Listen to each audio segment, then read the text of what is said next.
այդպիսի բարձր պաշտոնյա այցելումը մի այլ երկիր, դա ինչ-որ արդեն քարտեզի վրա երկրի նշանակությունը շատանում է, ասենց ասենք, հա։ Իրենց շահերի համար, այսինքն։ Չէ, նույնիսկ Հայաստանի համար, ասենք, քարտեզի վրա երկիր է երևում, ինչքան էլ որ մարդիկ Հայաստանի տեղը չգիտեն, որոշ շրջաններում արդեն Հայաստան այդպիսի նշանակություն ունեցող մարդ է այցելում։ Հիմա չգնանք դավադրության տեսությունների մեջ, իմ համար լավ կլներ, որ չայցելեին, ինչքան էլ ես կողմ եմ այս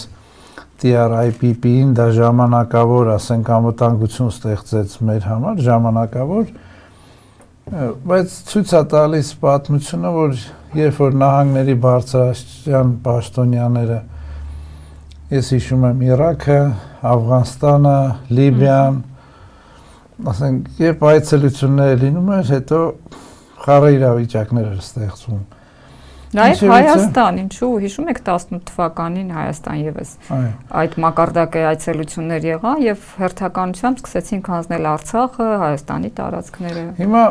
ինչա սա Հայաստանին տալիս, ես կասեի ոչ մի բան ասելով, ինչ պայմանավոր, եթե խոսքը գնում է TRIP-ին, TRIPP-ին, հա,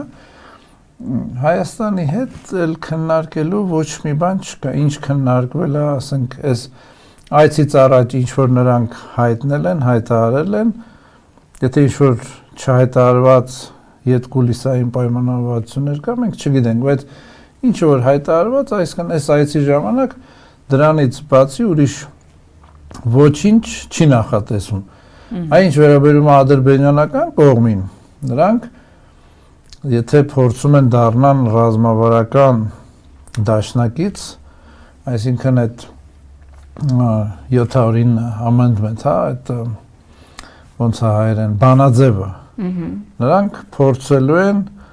այդ բանաձևը չեղարկել, որպեսզի Ադրբեջանը կարողանա զենք գնել։ Իհարկե Ամերիկյան Միացյալ Նահանգների խորհրդային պետությունը այնտեղ նախագահի մակարդակով միայն չի կարող այդ հարցը լուծվել, որպեսզի նախագահան ցանկանա, մերպես մեկ անձնյա պետություն չի, ոչ էլ Տրամպը կարող է դուրս գա, ասի ես եմ պետությունը, ինչ ուզենամ կանեմ։ Ոչ, եթե նրանք ցանկանան այդ բանաձևը չեղարկեն, դա լուրջ քննարկումների արդյունքում է լինելու, ինձ չի թվում, որ դա կստացվի, քանի որ մեր հայկական համայնքը շատ մեծ է եւ շատ մարտունակ այնտեղ եւ դեմոկրատներն էլ, լիբերալներն էլ այդ հարցով իրար հետ բախվելու են։ Հիմա էլի եմ ասում, Ադրբեջանը իհարկե փորձելու է, Ադրբեջանը ամեն ինչ անելու է, այդ ռազմավարական պարտնյոր նշանակությունը, իսկ եթե հանկարծ Ամերիկայի Միացյալ Նահանգները գնա այդ քայլին, այստեղ արդեն լուրջ հարց է ծագում, թե այդ զենքերը, եթե, էլի եմ ասում, ես կասկածում եմ, որ կանեն, բայց այդ նույն զենքերը մեզ պետք է տրվի, ասել, որ զենք կտան եւ թղթով կստորագրվի, որ այդ զենքերը Հայաստանի դեմ չի օգտագործվելու, դա ֆանտաստիկայի ժանրից է լինելու, այսինքն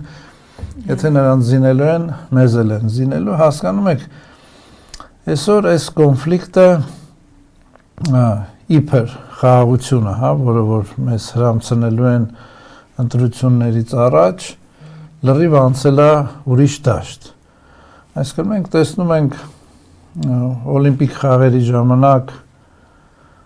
ինչ հիստերիա է բարձրացնում,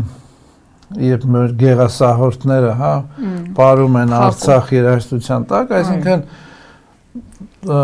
ռազմական կոնֆլիկտը ժամանակավոր անցել է ուրիշ դաշտ, մշակույթային, անպայման չի որ փամփուշտով իրար վրա կրակեն, ոչ, այս ձևական խաղաղությունը ժամանակավոր ընդհատակ է անցել, այսինքն մեզ հարվածում են փափուկ ուժով, եթե խոսում են խաղաղության մասին, Թուրքիայի պաշտոնյան Զանգեզուրը էլ, Կարիդորը էլ է ասում, Ալիևը չի հրաժարվում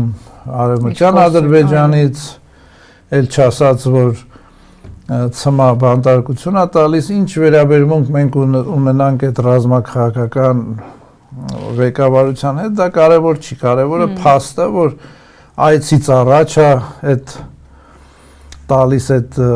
ցմա կամ 20 տարվա ազատազրկումն, այսինքն այստեղ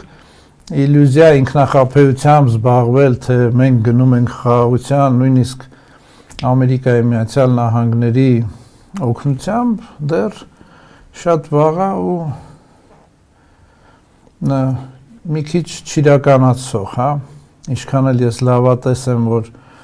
ապաշրջափակումը պետք է, բայց մենք մեր սկզբունքներից չենք հրաժարվում, մեր ապաշրջափակումը պետք է լիներ 90-ականներին, զենքի ուժով, և հիմա մենք գտնում ենք, որ նույնն է լինելու այդ հարևան մեր Կասպյան կեղծ ստեղծված պետության լուծարվելուց հետո։